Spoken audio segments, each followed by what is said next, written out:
দখল দূষণ আর খননের অভাবে অস্তিত্ব সংকটে নাটোরের গুরুদাসপুরের জিয়াখাল।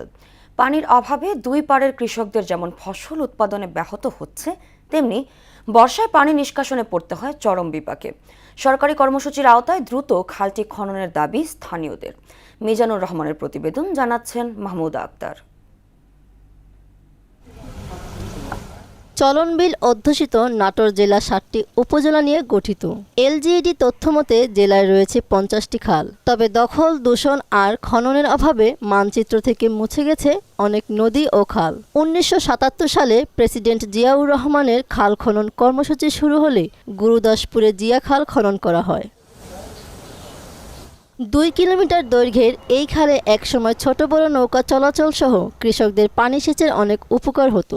অবৈধ দখল, দূষণ আর ভরাট হয়ে ছোট নালায় পরিণত হয়ে আজ মৃত জিয়া খাল। অবিলম্বে খালটি খননে প্রধানমন্ত্রীর হস্তক্ষেপ কামনা করছেন স্থানীয়রা।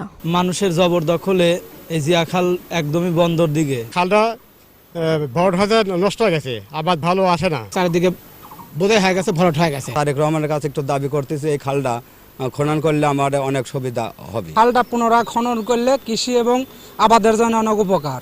জিয়া খালটি পুনঃখননে জিপিতে অন্তর্ভুক্তকরণের জন্য প্রকল্প প্রস্তাবটি প্রধান কার্যালয়ে পাঠানো হয়েছে বলে জানান উপজেলা সেচ বিভাগের এই কর্মকর্তা। খালটি পুনঃখননের জন্য জিপিতে অন্তর্ভুক্তের জন্য প্রকল্প প্রস্তাব প্রধান কার্যালয়ে প্রেরণ করেছি।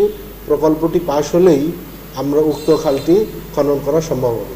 জিয়া খালের খনন কাজ প্রক্রিয়াধীন রয়েছে বলে জানান উপজেলা নির্বাহী কর্মকর্তা। খাল খননের অলরেডি প্রস্তাবনা পাঠানো হয়েছে, এটা অনুমোদনের পর্যায়ে আছে। খুব দ্রুতই এই কাজ আমরা শুরু করতে পারবো। এদিকে নাটোর ৪ আসনের সংসদ সদস্য বলেন, খালটি খননে ইতোমধ্যে প্রস্তাবনা পাঠানো হয়েছে। ইতিপূর্বে উপজেলা সদর থেকে উপজেলা প্রশাসন থেকে আমরা পরিকল্পনাও পাঠিয়ে দিয়েছি। অনুমোদিত হয়ে আসলে আমি আশা করব যে আমার প্রিয় নেতা তারেক রহমান বাংলাদেশের প্রধানমন্ত্রীকে এখানে নিয়ে এসে এই খালের শুভ উদ্বোধন করব।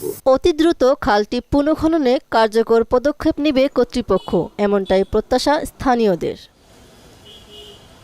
মাহমুদা আক্তার, মোহনা সংবাদ।